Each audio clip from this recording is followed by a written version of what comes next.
Fine student, तो इस class में हम लोग मिशन मौसम के बारे में समझेंगे और समझने का प्रयास करेंगे कि मिशन मौसम कैसे भारत को, इंडिया को वेदर रेडी कर सकता है। क्योंकि अभी हम लोग जानते हैं कि रिसेंट टाइम में क्लाइमेट चेंज की वजह से बहुत ज़्यादा बारिश हुआ है, एक ही दिन में बहुत ज़्यादा बारिश हुआ है।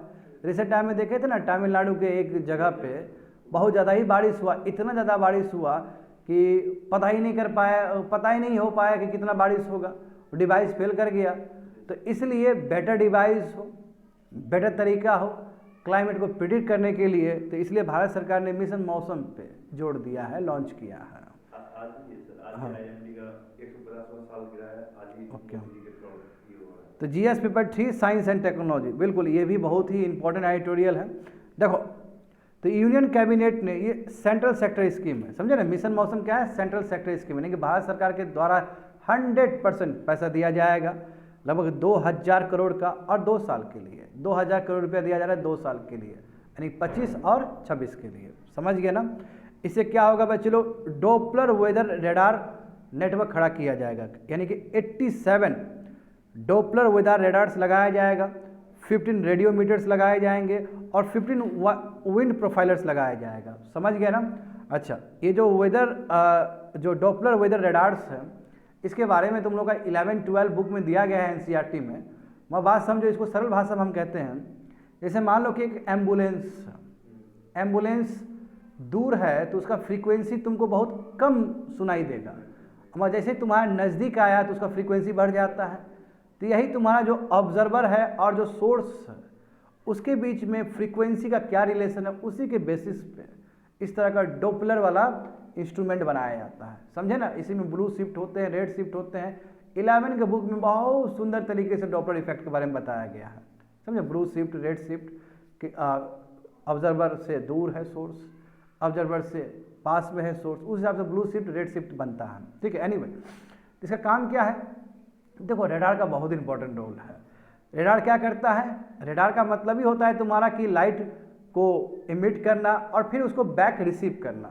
तो जैसे देखो, रेडार का काम क्या होता है कि जैसे ही लाइट हम इमिट किए तो किसी से टकरा के फिर रिसीव हुआ, तो उसे पता चल सकता है कि क्या स्थिति है वहाँ का, बात समझो। और रेडार का यूज़ केवल क्लाइमेट में नहीं है, रेडार का यूज़ तुम्हारा उसके लिए भी क्या आता है, सैटेलाइट को ख़त्म करने के लिए, या जो एनिमी जो एयरक्राफ्ट है उसको डिस्ट्रॉय करने के लिए, उसके लिए भी रेडार का यूज़ होता है, बात समझ गए। तो यहाँ पे देखो, तो ये जो मिशन मौसम है उसके तहत लगभग 87 डॉपलर वेदर रेडार लगाया जाएगा, 15 रेडियोमीटर्स लगाए जाएंगे, 15 विंड प्रोफाइलर लगाया जाएगा, ताकि बेटर तरीके से क्लाइमेट का जो वेरिएशंस, हर एक चीज़, चाहे विंड मूवमेंट हो, चाहे ह्यूमिडिटी हो, जो भी चीज़ है उसको बहुत अच्छे तरीके से वो मेजर कर सके, समझ गए ना।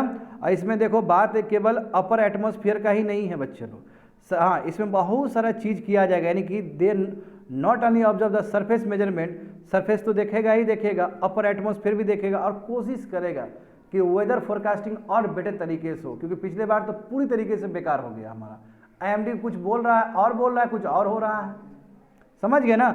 और इसमें देखो 2-3 चीज़ इंपॉर्टेंट है। देखो कि इसमें यह भी बोला गया कि अर्बन टेस्ट बेड लगाए जाएंगे और क्लाउड चैम्बर लगाया जाएगा, क्लाउड चैम्बर भी होगा फॉर वेदर मॉडिफिकेशन रिसर्च। तो क्या होता है cloud chamber for weather modification research? क्या क्लाउड को हम थीनिंग और थिक करके क्या कुछ कर सकते हैं? जानते हो ना कि बहुत सारा क्लाउड होता है जो क्लाउड ग्लोबल वार्मिंग को वो करता है, प्रमोट करता है। यदि ऐसे क्लाउड को हम थीन कर दें तो एडवांटेज होगा, यानी ग्लोबल वार्मिंग कम होगा। तो ये जो तरीका है वही तरीका है cloud chamber for weather modification research और installation of atmospheric chemistry instrument, ताकि एयर क्वालिटी को बेटर तरीके से हम लोग समझ पाएँ। तो कोशिश तो यही है कि एटमॉस्फेयर का चीज़ समझना, कोशिश यही कि जो ओशन में जो एक्टिविटी हो रहा है उसको समझना, क्योंकि जो क्लाइमेट है, जो वर्षा होता है या सूखा होता है, वो बहुत सारे चीज़ पे डिपेंड करता है, समझ गए ना। आगे देखो, सब समझ में आ जाएगा तुम लोग को कि व्हाट आर द प्रॉब्लम। अभी का प्रॉब्लम क्या है बच्चे लोग? तो अभी सबसे बड़ा प्रॉब्लम ये है कि स्पेशल और टेम्पोरल कवरेज 100% नहीं है, यानी कि हर स्पेशल का मतलब हर रीजन ही कवर नहीं कर पाता है डिवाइसेस। और दूसरी बात, टेम्पोरल 366 डेज नहीं है कवर करने के लिए। तो जब तक इंस्ट्रूमेंट सभी जगह को ठीक से कवर नहीं करेगा जब तक इंस्ट्रूमेंट हर टाइम को ही मेजर नहीं करेगा तब तक वो बेटर मॉडल के साथ आ ही नहीं सकता है। नंबर 1 समझ गए ना। यहाँ पे बोला मोरोएवर जो हॉरिजॉन्टल रिजोल्यूशन है हमारा न्यूमरल वेदर प्रिडिक्शन का वो भी 12 किलोमीटर तक ही है, तो जो कि जिसके वजह से उतना एक्यूरेट वेदर फोरकास्ट करना आसान नहीं है, इसलिए बड़ा होना चाहिए। नंबर 1।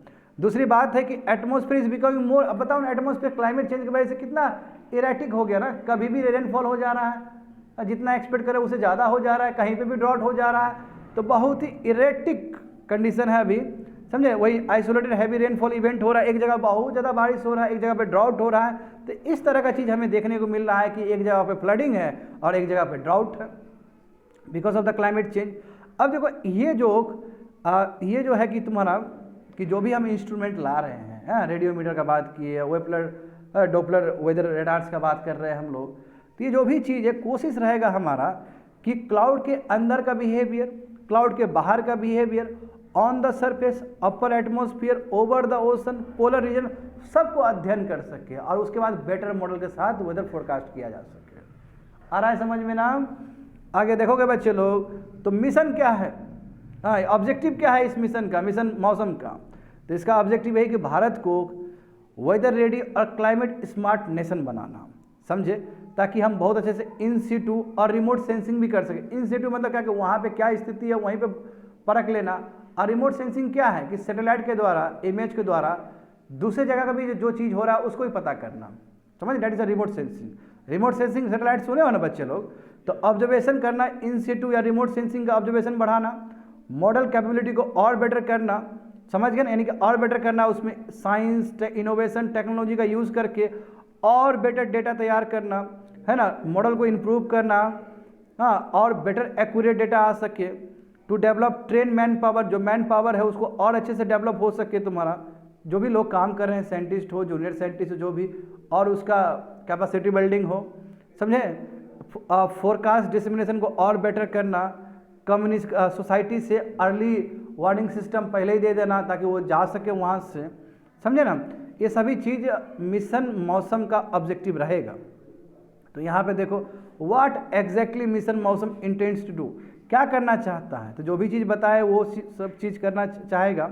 और दूसरी बात ये है बच्चे लोग कि न्यूमेरिकल मॉडलिंग फ्रेमवर्क जनरेट करना, ताकि और बेटर तरीके से, देखो नीचे लिखा गया ना, model with better physics, high resolution, better capture and predict extreme events and there impact, यानी कि जितने भी इवेंट हो रहे हैं, चाहे बहुत ज़्यादा वर्षा हो रहा है, चाहे बहुत कम हो रहा है, डॉट हो रहा है, हर एक चीज़ को एक्यूरेटली प्रिडिक्ट करना।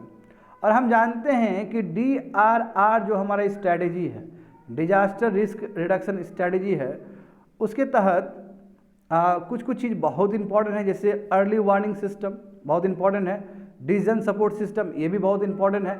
कहीं ना कहीं ये दो जो चीज़ है जो DRR स्ट्रेटजी के अंदर आता है, इसको भी कहीं ना कहीं गति मिलेगा जब मिशन मौसम को ठीक से इम्प्लीमेंट किया जाएगा। तो समझ रहे हो, तो अर्ली वार्निंग सिस्टम बेटर हो पाएगा, और वेदर बहुत ही अनप्रिडिक्टेबल हो चुका है, तो उसको सही तरीके से प्रिडिक्ट करना बहुत ज़रूरी है, समझ गए, तभी IMD का जो साख है, जो इम्पोर्टेंस है वो बढ़ेगा। नहीं तो इस बार 2024 में हमने देखा है कि IMD कुछ और बोल रहा है, कुछ और हो रहा है, क्योंकि इतना खतरनाक बारिश होगा उसके लिए हमारे पास इंस्ट्रूमेंट ही नहीं है प्रिडिक्ट करने के लिए। तो कहीं ना कहीं जो भी एग्जिस्टिंग चैलेंजेस है उसको ओवरकम कर सकता है ये मिशन मौसम। That's it.